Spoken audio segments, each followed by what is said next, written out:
"Maddox," he croaked out as soon as his father entered his room, which was more of a glassed-in cubicle. The drugs had worn off enough to get the word out, but his mind was foggy as a June gloom morning. "Good news. You're being moved to a regular room," his father reported, coming around the side of the bed so that Ben could see him better. Moving his head still hurt. His dad was tall, an inch or two on Ben, with a full head of silver hair and broad shoulders and a rangy build more suited to the baseball players he routinely treated. Ben had blurry memories of his dad and Camilla arriving, of his dad arguing with his doctor at one point, but no real conversations his memories could latch onto. "Maddox, tell me," Ben demanded. No one had given him a straight answer in days. "Calm down before you set off your oxygen monitor again." His father patted Ben's good arm, his solid grip familiar and reassuring. And maddening. "Why won't anyone tell me anything?" Each word sounded scraped out, and Ben's throat felt scrubbed with sand.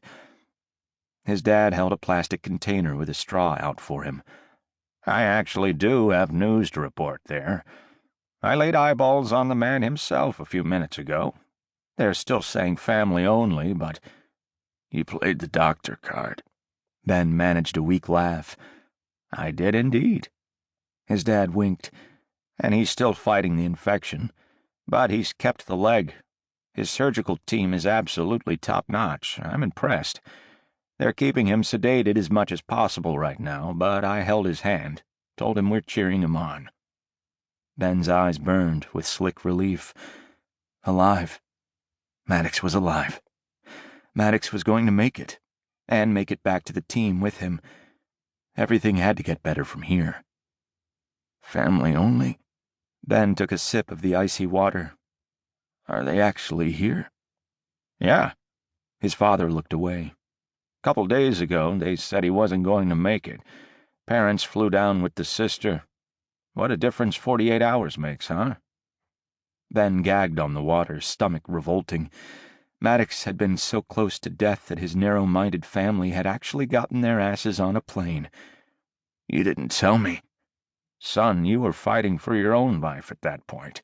No, we weren't going to tell you until you were through the worst. And I'm not going to apologize for that." His father used his stern surgeon voice, the one that had knocked Ben back into line as a tween. But Ben wasn't 12 anymore, and, infection or no, he refused to be cowed. "I deserve to know. Don't keep any other updates from me." His father huffed a reply Ben couldn't quite make out, but had the word stubborn more than once in it. "Hey, if they're moving me, think I could see 'em?" He tried not to sound too eager. "Doubt it." His father's eyes were full of regret. "The family's closing ranks hard.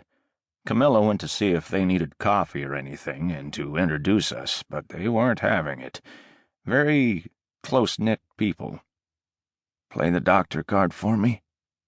Ben didn't often ask his dad for favors, but he was more than a little desperate here. "You're kind of hard to hide." His dad laughed. "Doubt you're ready for a wheelchair yet. They'll be moving you on a stretcher.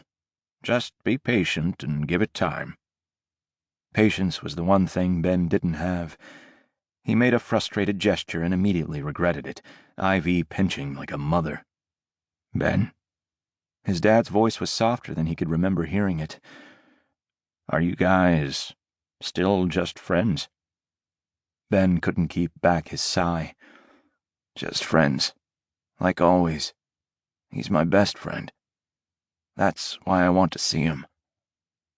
With a lopsided grin, his father patted his arm again. "You know, you don't have to party so hard. It's been 2 years since Trey. Surely you're running out of things to prove." The last thing Ben needed was his dad's judgment about sleeping around. Ben wasn't going to apologize for loving sex and using it as stress relief. Not to Trey, not to his dad, not even to Maddox. This was who he was, a fact made crystal clear by his actions a few days before they'd gone wheels up.